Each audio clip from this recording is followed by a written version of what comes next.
social media can be really beneficial, and you can connect with a variety of people in different countries and learn things and all sorts of positives. But there's kind of a darker negative side. And when you're age 11, 12, 13, again, you're just not ready to navigate kind of the minefield of social media by yourself.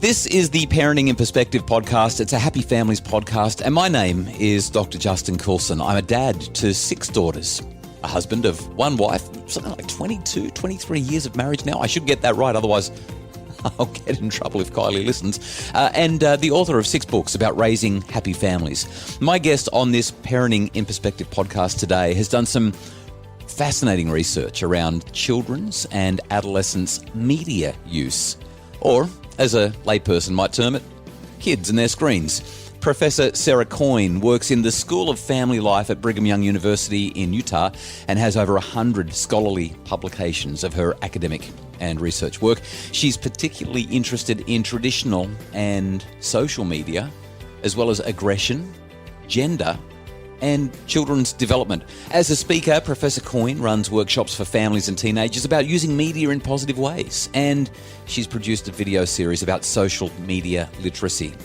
For this interview, I began by asking Sarah why she loves researching our kids' media usage and also, as always, about her family life. Academically, I've studied the impact that media has on children and families for about the last 20 years. And it's been fascinating because media has changed so dramatically during that period of time. I have 5 children. They range from 3 years old up to 15 years old. 4 boys and 1 girl, and they definitely keep me on my toes for sure. Amazing. Now you mentioned with your research, media has changed in the last 20 years. Can you describe a bit about what you've found from an evidence point of view? I mean, when I sit here and think about what I've seen happen, I feel like media has become coarser. I feel like there's a greater acceptance of what would have been in the 1990s called vulgarity or coarse language or explicit material. And I think that the whole cable TV and Netflix and all that sort of thing has probably exacerbated that. But what else are you seeing in terms of the change in media? It's not just standards, obviously it's the internet as well. But what's really stood out to you from an evidence point of view? So from a content standpoint, there's definitely evidence of ratings creep. So that's the idea that you can get more and more gritty content in, say, in America, it's like a PG or a PG-13 movie that previously would have been rated for much older audience. And so we're seeing more violence, more sex, more vulgarity aimed toward a younger audience. So in terms of content, right, it's changing. But then just in terms of like the devices that we use, I remember when I was like 21 years old and I think my husband got me a cell phone and I said, why would I ever use this? Like, why would I ever need to text you? I'll just call you from my office phone, right? And he's like, come on, you study media. What is wrong with you, right? So clearly we got on board with that one. And just the accessibility, the portability of media has just increased dramatically. And so we are living with computers in our pockets from a very young age. So the evidence suggests that first smartphone ownership is about age 10 right now. So really, really young age. We are living with these little devices and computers in our hand at almost all times. So when you say first smartphone ownership is around age 10, this is fascinating to me because one of the most common questions that I get from people who are watching, following, listening is what's the right age for my child to get a mobile phone? And I've traditionally always said, well, kids don't need smartphones, they need smart parents, and smart parents get their kids dumb phones. But it's increasingly hard to buy a dumb phone. Every phone is a smartphone now. So that advice is kind of a little bit dated. I'm curious though, what's your response when someone says the right age? Yeah, I get asked that question all the time as well. And I always say it depends on the child. Sure. So you can have a really responsible 12, 13-year-old that could handle some smartphone capacity pretty well. And then another 12, 13-year-old that would be an utter disaster. I know some adults who are utter disasters with their smartphones. So, exactly. Right. Yeah, exactly. So developmentally, a 10, 11, 12-year-old is simply not ready for a smartphone. They're not ready to have the power of unfettered access to the internet in their hand. And so I really like and this is what I do with my own children, right? To start slow, with an old phone that doesn't have much internet capability, and then just gradually release some sort of restriction. And so by the time they're, 17 or 18, they're kind of full-fledged, and then you launch them. But if you give them that responsibility and power at age 10, they're just not developmentally ready to handle it. And so you'll have a lot of errors, big problems, big conflict, and so on. We're not going to say that one thing is guaranteed to happen over another, but obviously you've got hesitation from the data that you're looking at in letting children have their phones at 10, 11, 12 years of age, or maybe even 13. What kinds of issues have you seen arise in your data that would make a parent want to pause and consider going a little slowly? There's so many different directions we could go with this. The thing that comes to mind is social media. So we use our phones for a lot of social media, right? And a lot of young kids are on social media. And social media can be really beneficial, and you can connect with a variety of people in different countries and learn things and, all sorts of positives. But there's kind of a darker negative side, right? So you can have high cyberbullying, high social comparisons, high levels of feeling like you're invisible or you're constantly excluded. And when you're age 11, 12, 13, again, you're just not ready to navigate kind of the minefield of social media by yourself. Even in adulthood, we still have trouble, right, with social media and certain activities. And so it's really about scaffolding how to use social media and phones in general to make them work for you, as opposed to your basically being a slave to them. Right. And when you've got a 12-year-old, it's just all about the phone. And what I've noticed with my children is when they've got their device on them, and we've taken a very slowly approach, we have one phone that we call the family phone. And all of the children get to share that on an as-needs basis until they're old enough to pay for their own phone. My advice to parents has always been, if your kids want a smartphone, they can have one when they can afford it themselves. And so as my kids have gotten older and they've gone and gotten jobs, age 15, 16, 17, that's when they've gone and purchased their own devices, and they're primarily responsible for them in accordance with the way we operate devices in our home, according to our family principles and rules. And that's worked very, very well for us. But what I watch is when these younger kids have got the family phone, if it goes ding, they run for it. It's like, oh my goodness, somebody sent a message. It's so rewarding to get that message. And then there's an instant compulsion, an absolute need to respond immediately. Responses, you can't ghost somebody. You can't let it take 5 minutes or 10 minutes or a day before you get back to them. You've got to get back to them right away so that they know that the relationship is intact. And then all of a sudden there's this snowball effect where they can't get off, and they've got to check this and they've got to check that. I mean, even adults go down that particular rabbit hole. It's a really compulsive sense that they have where they feel like they need to be on that device. Yeah, so something that I study quite intently is media addiction. And so that could be a video game addiction or social media addiction or cell phone addiction are the three that are most predominantly studied. And most people are okay and they don't develop addiction, but about 8 to 10% of video gamers or users of social media or fill in the blank develop this pathological relationship with media where you're like you said, right? It's this compulsion. I have to check it. I have to be on it.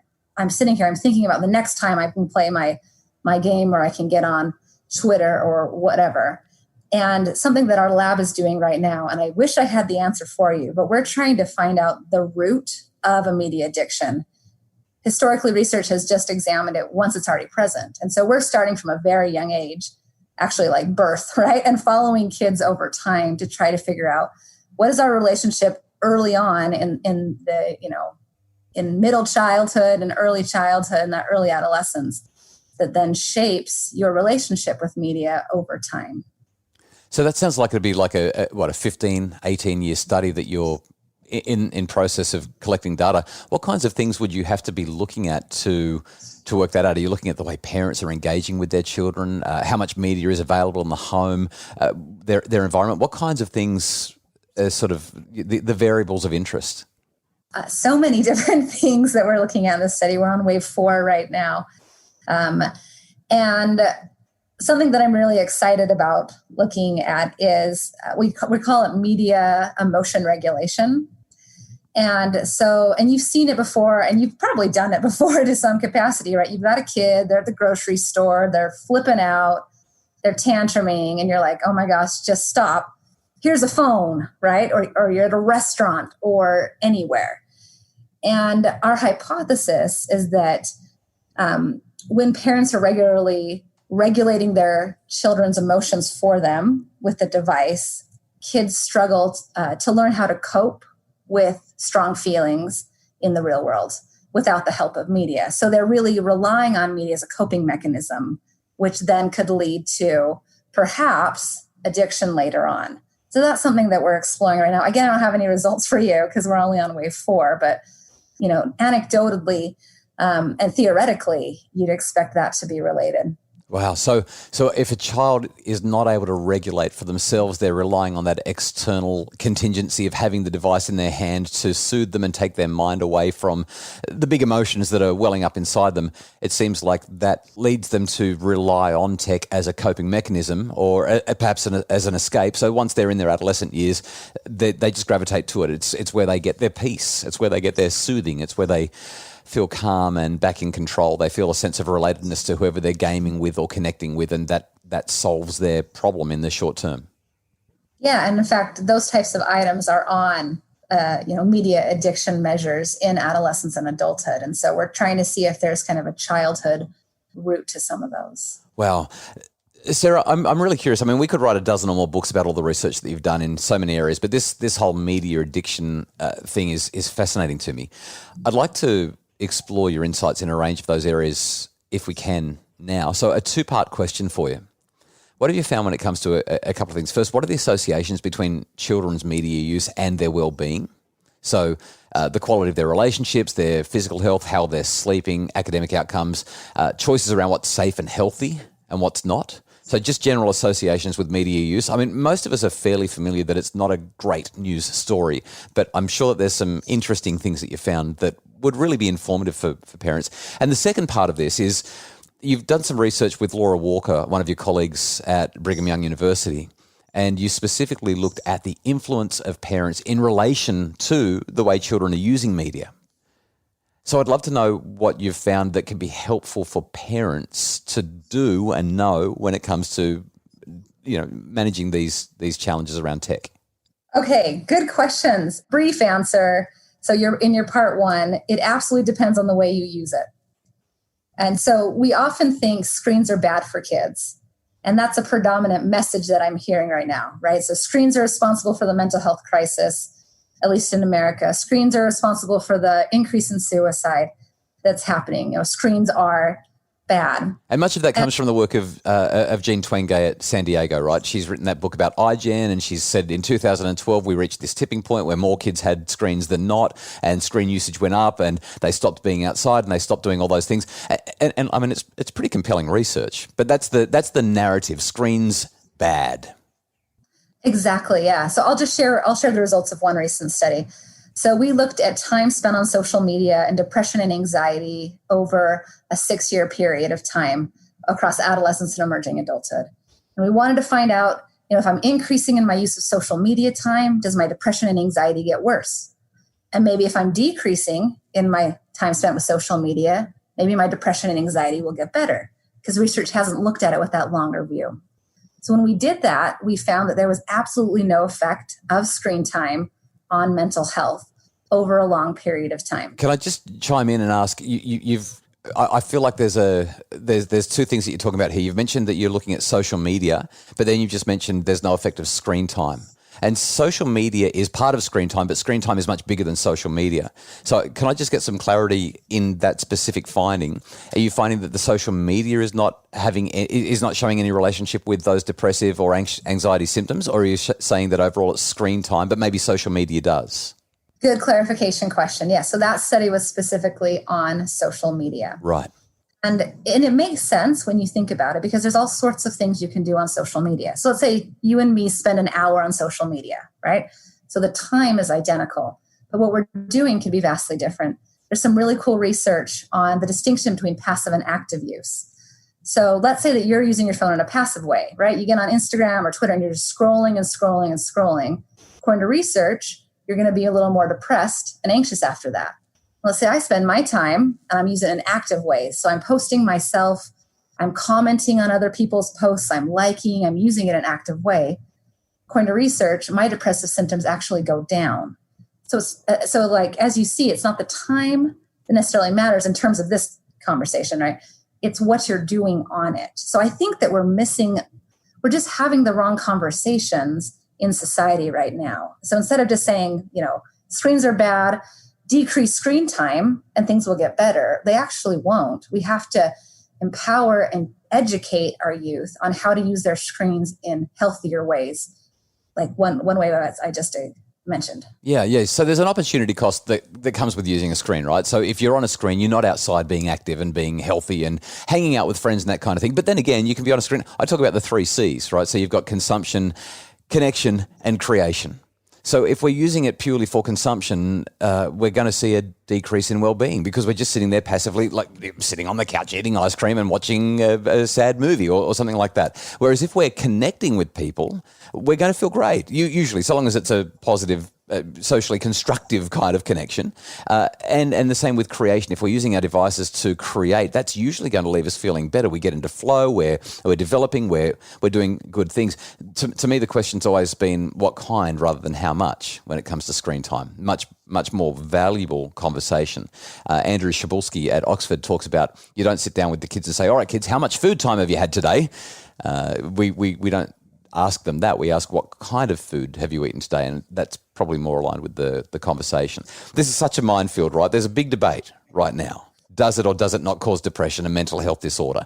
And you're seeming to come down a very clear, no, it does not, but it does depend on what you're doing. Yeah, I'm a very much of it can when you're using it in the wrong way. Where I also think that it might impact is when screens can interfere with sleep. So sleep is vitally important as a protective factor for both depression and anxiety during adolescence.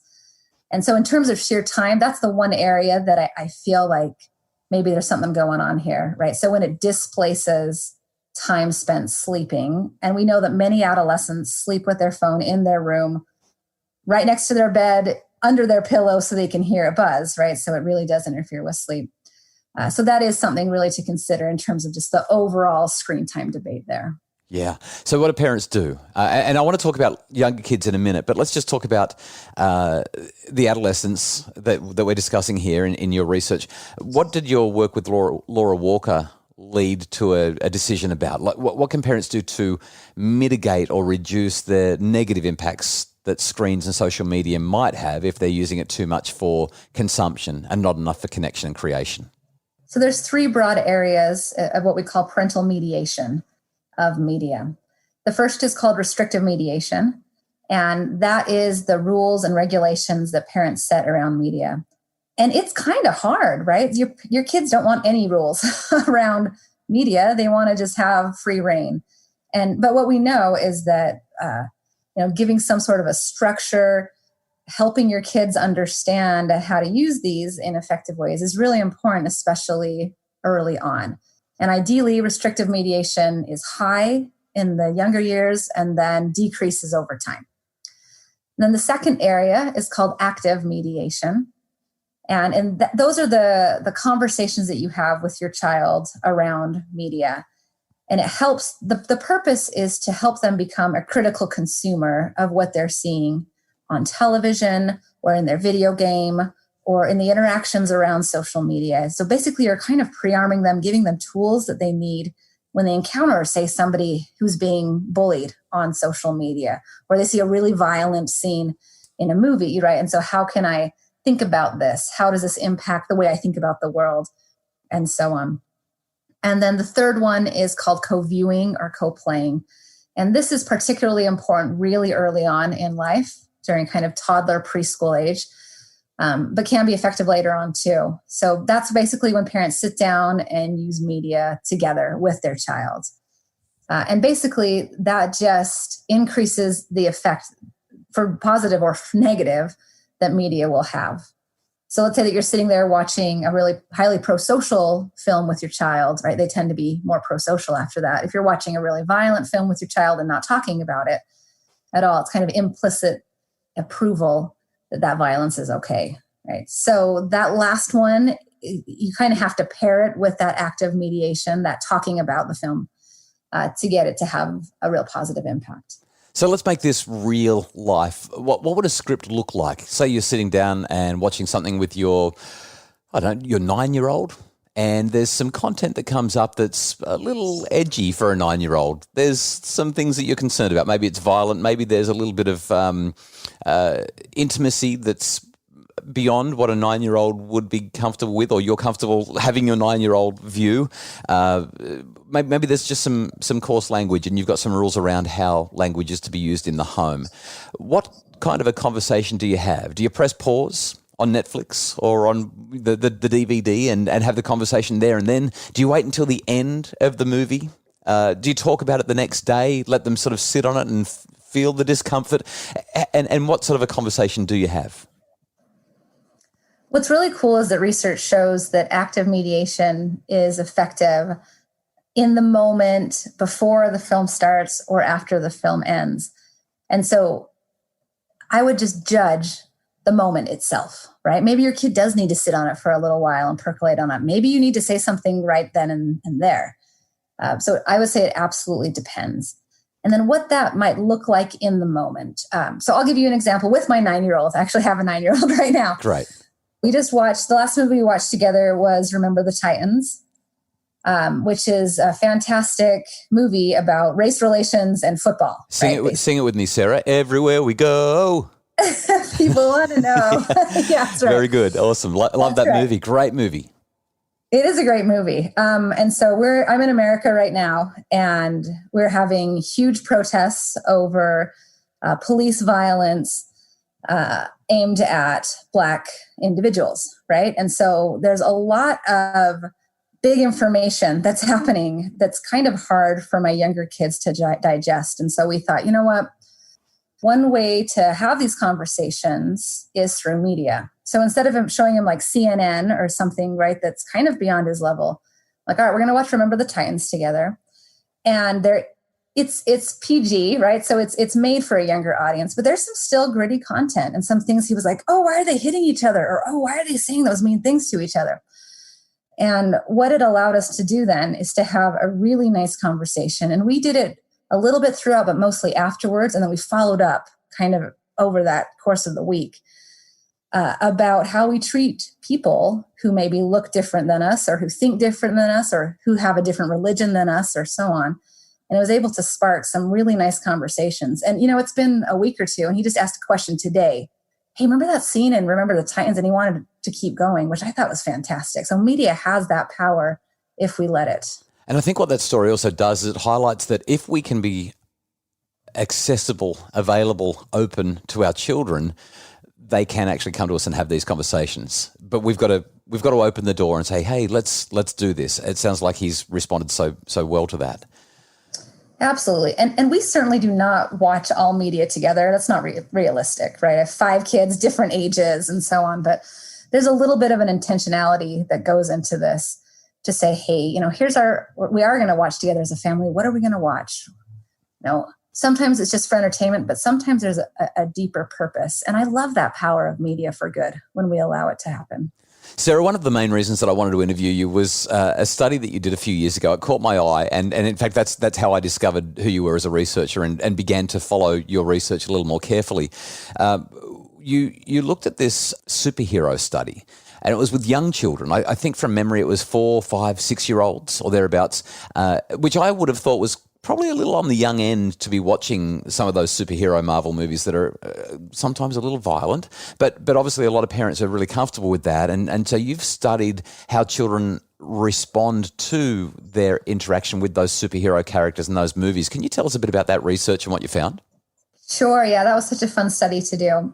So we looked at engagement with superhero culture. So it involved identification with superhero characters, playing with superhero toys, and then watching superhero media. And like you said, I didn't expect a ton of 4-year-olds to be watching those Marvel movies, but there's quite a few that do, right? It's pretty high. And we were looking at a couple of different things, but I'm really interested in defending behavior. So this is somebody who's watching somebody getting picked on the playground, getting bullied. And a defender is somebody that stands up and says, hey, stop doing that.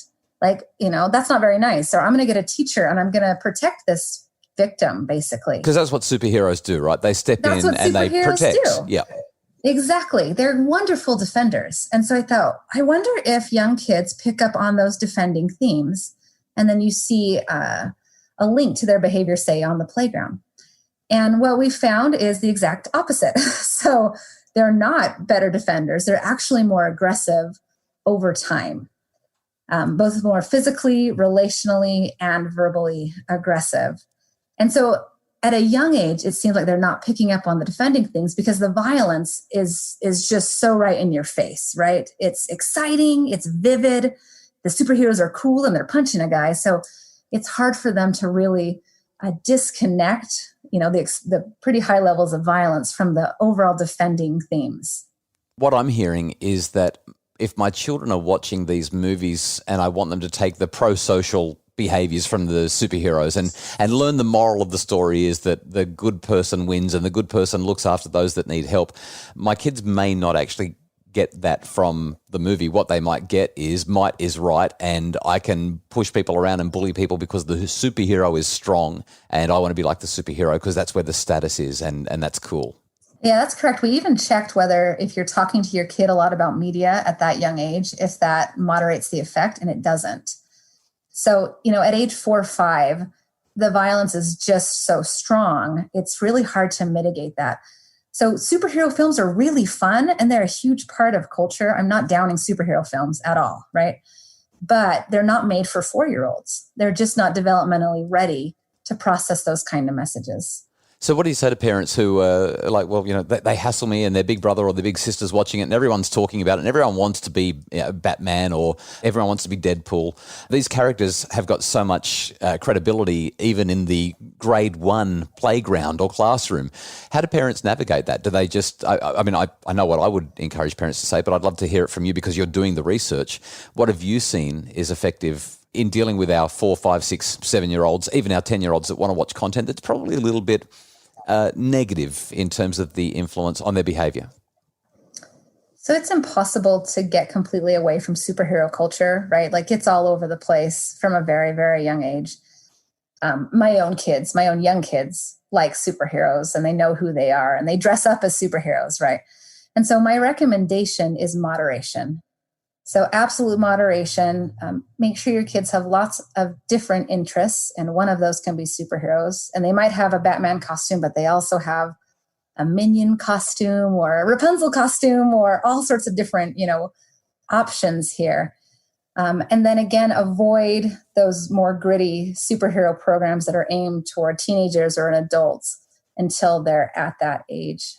And then I'll give them examples of defenders, in the news media or in fiction that are better examples. So like Martin Luther King Jr. is one of my heroes who is a strong, powerful defender.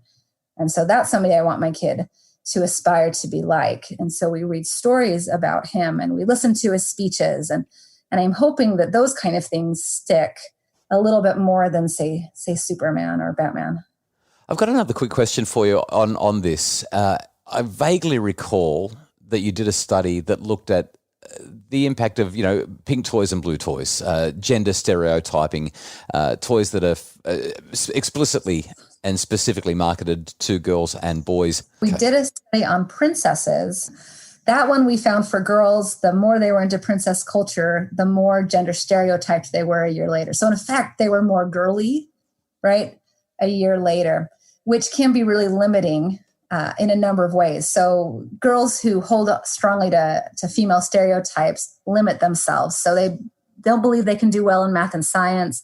They're less likely to want to go to university, less likely to want to have a career, more likely to want to marry somebody who has just a lot of money, and so on, right? So there's some limitation that they do to themselves there. So that was the finding. And then we found some really interesting things for boys. So boys who are into princess culture tended to be more androgynous. which is really a good finding. It means they're kind of more balanced there. And they had better body image and more higher levels of pro-social behavior. Wow. So some interesting things for young preschool boys who watch Disney princess movies or more into princess culture. Right. So encourage the boys to watch more Disney and get the girls away from it. Is that what you're saying? Well, it kind of depends as well. I know. My answer is always like, it depends. It depends. Yeah, I know that's a fairly reductionist, simplistic way of looking at it. But what I'm really hearing is that these stereotypes that our boys and girls adhere to will often limit their capacity for the future if they stay true to those stereotypes. But also, it's probably going to have some impact on the quality of the relationships that they have, both within their own gender and between the genders. Yeah, that's absolutely the case. And it kind of depends on the princess. So what we've seen is that princesses are evolving markedly, right? And so now we have princesses that are really independent and really strong and so on. Yet when we market them and we create merchandise for them, it's very feminized. And so it's all about the pretty glittery dress and so on. Whereas when you look at, say, the character of Elsa, she is this complex, nuanced, powerful character that sometimes we miss when we focus on, oh, you just look so pretty in your cute little Elsa dress, right? And so it often depends on what we buy for our children and the way that we interact with them around princess culture. Again, princess culture is neither good nor bad. It all depends on what we do with it. Who's your favorite princess, Sarah? So I actually asked this in job interviews when I interview research assistants. So I've thought deeply. She's not technically a princess. She should be. My favorite is Jane from Tarzan. So Jane is a professor. Definitely not a princess. Well, not even close. She's not even a little bit. The princesses themselves are, yes. Okay, so she's your favorite Disney female character, is what you're saying? Absolutely, because, female professors are just cool. Amazing. My more recent one, though, I like Elsa and I really like Moana. I loved watching Moana. The family connections with the grandparents and the defending and the adventure. I just really loved that particular film. Yeah, and Moana was so curious. I mean, and what I love about these stories is they're all about identity quests, right? We see these characters trying to discover who they are, and I would agree with you. I think that the Disney princesses or the female Disney leads over time have become increasingly strong and nuanced and complex. But like you said, once the marketing kicks in, it seems to be, again, really reductionist. It's like, okay, well, you're a Disney princess, so we're going to make you look pretty and dress everybody up like you and forget about all of the rest of the complexity of the character.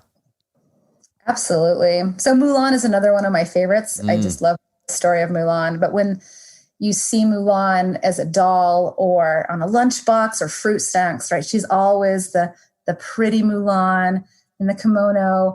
And that's the Mulan she never wanted to be if you've seen the film, right? And so again, I think Disney is progressing in some really important ways, but then we take a step back in the way that we market it to young kids. And who's your favorite superhero? Wonder Woman, of course. Had to be. What about really fun? I have a fun story about this. So my graduate student was about to give birth. And she watched Wonder Woman like a month before she gave birth. And she said, that's it. I'm not having any drugs. Like, she felt so empowered, like this, female embodiment. I don't know what it was. And so she went to give birth and then got as far as she went. She went, never mind, I want the drugs. Forget this. That's too much. But I just love that Wonder Woman in particular, I just think is just fantastic. So she's my favorite. Now, that story is also instructive because it highlights just how impactful the media is on our beliefs and our attitudes. She's watched Wonder Woman, which is so far-fetched and so obviously fictional and fantasy, and she would have known that. She's researching in this area with you, and yet watching it made her feel invincible. It made her feel like she could do something. Clearly, once she got into the moment, she had a change of heart. But these movies are affecting adults, so imagine what they must be doing to our children. Absolutely. And there's some scholars who would lead you to believe that media has no impact on us at all, which I think is just really naive, right? The advertising industry would collapse immediately if that was the case. But then you do see that media impacts even adults, as this story just showed. And certainly if it impacts adults, it has a profound impact on kids. Sarah, you mentioned this graduate student of yours that took some leave so that she could have a child, and that brings me to some other research that you've done that I think is really interesting and would be particularly important to the people listening to this podcast. So I've got two more research questions that I want to ask you as we move towards the end of our conversation. And the first relates to body image and pregnancy. So in my next interview, I'm going to be speaking with Renee Engeln about the beauty sick culture that we live in. So I don't want to talk about our kids or not even too much about the beauty sickness that's all around us and the way it affects females. But I'm particularly interested by the research that you've done with mums after they've had their babies. So you did some research with pregnant and postpartum mums about how body image is being battered. And I'd love for you to talk a bit about that and what mums can do to love their bodies for the miracles that they are. So briefly, the media sends a pretty big lie on what your body looks like during pregnancy and the postpartum period, right? So it tells you should be back in your jeans, within just a couple of weeks, which is completely unrealistic. We found that just reading 5 minutes of a celebrity magazine had a decrease on pregnant women's body image. It only took 5 minutes, right? After listening to some of those types of stories. And then when we interviewed moms, pregnant and postpartum, they had some really interesting things to say. They said, we know the media is photoshopped, like we know it, but it still impacts us. It still makes us feel bad about our bodies and our stretch marks and our stomachs and all these different things. And we think that it's such a lie. And so you really have to be thoughtful and careful when you're being exposed to media to recognize the power of your own body and the belief that you're creating something so beautiful and so wonderful right there. And it's not just all about the way you look, which is what media tells you that your worth as a woman really is in today's society. It's fascinating research, and this is not exactly new. I mean, we've had science for a few decades now that has said just spending a few minutes in a celebrity-oriented magazine is enough to make women specifically feel less, because the emphasis so much is that your value as a human is dependent on your physical appearance. Was there anything else that stood out to you as you did that research with these mums who are obviously suddenly feeling lousy just because they're having a baby and they don't look like the people in the magazines? This is a different study that we did, and it was about the transition to parenting, but I think it's relevant here.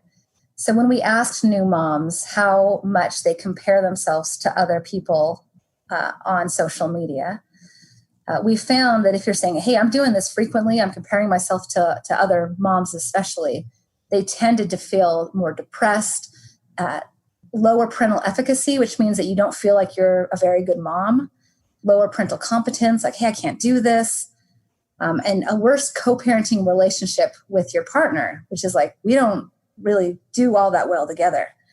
And so it's not just celebrity magazines, right? It's just the day-to-day social media. And so most people put this perfect image of themselves on as a parent in terms of the way they look, their kids, how they're behaving, and like, hey, I've got this all together. But realistically, parenting, and especially when you're a new mom, is really hard. It's like really hard, right? Hardest job on the planet. And it would be wonderful if we could have a little more authenticity in what we post on social media ourselves, and then also just a real critical eye to say, you know what, they're probably, their lives is not this perfect picture that they're portraying in terms of motherhood. Yeah, I feel like mums in particular, dads not so much, although some, but mums in particular just need to be more gentle to themselves and recognise it's a tough gig. You put your body through a lot, and you're okay. Just keep moving forward. You're doing okay. It's a lot of mommy guilt that happens all different levels. Yeah, and I think media can really exacerbate that if we're not careful. Well, Sarah, let's take an abrupt turn to one more recent study that you've been involved in. Now, this wasn't your research, but you were involved in it as in a supervisory capacity, and I think that it's just so important that I wanted to touch on it before we wrap up. And I ask you my rapid fire, famous 5 questions to end the conversation. Recently, you've been investigating with a colleague how children cope following a parent's death by suicide. Recently, I had a conversation with a mum. She was talking with me and told me that her 6-year-old and 9-year-old daughters were going through some fairly significant grief because their dad had died by suicide in the months previous to our conversation. So I was preparing to say to her, well, let's talk about how we can help them through their grief, and was looking forward to a conversation that would be full of hope and focused on the ways that she could be that strength and that foundation for them. When she said, actually, that's only part of the reason I'm calling. The other reason that I want to talk to you is because I've just received notice that I've got stage 4 breast cancer. It's terminal and I only have a couple of months to live. So That's really hard. Such a devastating and such a hard conversation. And so I took a very, very deep breath before I started to talk to her. But I just I thought to myself, here's these kids, they've lost a dad to suicide. Their mum's prognosis is devastating. It's terminal. What did your research reveal when it comes to children and losing a parent to suicide? So this was a qualitative study, and we interviewed a variety of people, all in adulthood, and they were reflecting on their experiences when they were children. All of them reported it was, a very significant event in their life that they still carried with them today, that they thought about it regularly. In terms of, I think the most useful thing we found from the study is the way that you talk to children around a pretty traumatic event like that. So there was a range, and a variety of our participants said, people tried to sweep it under the rug or tried to protect me, try to just move forward, distract me. And they said, that was a pretty negative thing in my life. I wish that people would have been real with me. I wish that they would have been honest with me. I wish they would have talked to me. And other participants who had experiences where, we got social services in and we got resources and we had people who were real to them and talked to them as if they were real people, tended to have better outcomes on the whole. So this is, a really traumatic event. Kids need to talk about it, right? They need to have those conversations in a developmentally appropriate way. Well, that was the next thing I was going to ask. What difference did it make in terms of the age of the child when the parent died? Yeah. So we had all sorts of ranges, some like it during infancy. Mm. And even then, when they didn't remember the event, it was still a part of their life. And so even then they said, growing up, some families would brush that under the rug, pretend it never happened. Some families would still talk about it. And the families that talked about it tended to have the better outcomes over time. And so I would say it doesn't really matter, the age of the child. It depends on the conversation, and the content will differ. But just to be open and honest, listening to their feelings, having those conversations, I think is important over the course of development. Thank you for sharing that. It's such important research. And I think that while it will be a small percentage of people who are affected so directly, we need to know that it's okay to have these conversations and to use words like suicide and to still honour that family member, honour that parent, honour that person that means so much. And clearly the research that you've done has shown that that's the way that we get the better outcomes. Well, Sarah, I've just loved talking with you. You've been wonderfully generous with your time, and it's been tremendous to hear your insights and understand a little bit more about your research. With every podcast that I do, I wrap it up with 5 quick questions. Everyone gets the same ones, and they're supposed to be fairly rapid fire. So here we go. The first question is this. If we asked your 5 children their favourite thing to do with you, what would they say? I think snuggle and read books in my bed. Beautiful. What's been your trickiest parenting moment? You've got 5 kids, so I'm guessing you've had a few. One that comes to mind, so I study video game addiction, and I have a child who loves video games. And so navigating that relationship is tricky. He's 15 right now. Let me just take this on a quick tangent. I know it's meant to be really quick, but I'm fascinated by this. Do you find yourself doing all the stuff from time to time that you're not supposed to do? Because you're an exasperated, frustrated parent. You're not being the college professor right now. You're just being the parent that just wants this kid to get off the screen and put it away and do as they're told. Or do you find that you're actually pretty good at following the best practice guidelines that your research points to? depends on the day, but you sure know, as a parenting expert, and you'll know this, you know exactly when you're not doing what you should do. And you're like, darn it, I know better than this, but I'm just so annoyed at you right now, right? Yeah, every now and again, my kids will actually look at me and say, I've been to your workshops, Dad. You're not supposed to do that right now. And I know, right? I know better than this, but parenting is not easy. All right, question number 3. If you could spend an hour with your children at any age at all, so let's say tomorrow after school, you're in your summer holidays while we're having this conversation, but let's say that school's on or whatever, and tomorrow afternoon they come back in from their activities or their school, it's 2 or 3 o'clock in the afternoon, they walk into your living room at that age. What age would you pick and why? 4 years old is my absolute favorite age.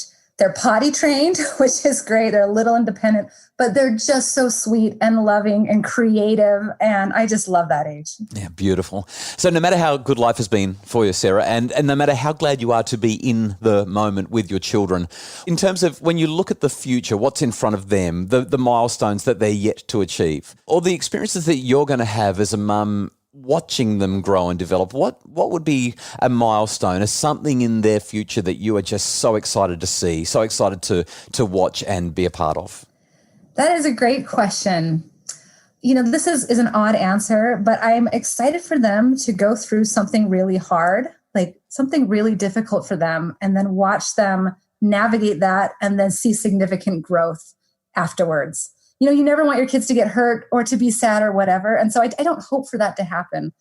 But I love to watch my kids grow, and I love to watch them do hard things. It's funny because when I talk about what the trickiest parent moment is with many parents, they'll say, it's so hard watching my children suffer and go through hard things. It is so hard. It's so true. But there's some joy there when there's growth. Yeah. Right? Yeah. That's what it's about. I love that. Okay, last question. If you could go back to Sarah Coyne as a young mum, having one of those tough moments with no experience at this parenting thing at all, what advice would you give yourself? Be kinder on yourself. This is the hardest gig on the planet, right? And you're going to have days where you're just going to sit on your floor and just cry, right? But it's going to be okay. You're doing better than you think you are. And those kids are going to love you, and you're going to love them more than you ever dreamed possible. Oh, well, that's just beautiful, Sarah. Thank you so much. It's been a delight to talk to you. If anybody wanted to know more about you, do you have like a website or anything, or are you just completely ensconced in academia and they've got to go and read all your papers?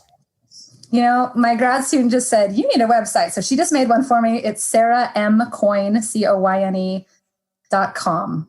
Great. And we have a little bit on there. I'm also on Psychology Today. I have a blog there as well. Brilliant. And can we look forward to like a book in the future from you? I'm sure that you'd have publishers lining up to discover what your research says about parents and the media and children. Is anything like that on the horizon? I hope so. I'm just stuck right in the middle of this giant longitudinal study. So hopefully we'll have time to write a book when we're not collecting data. Brilliant.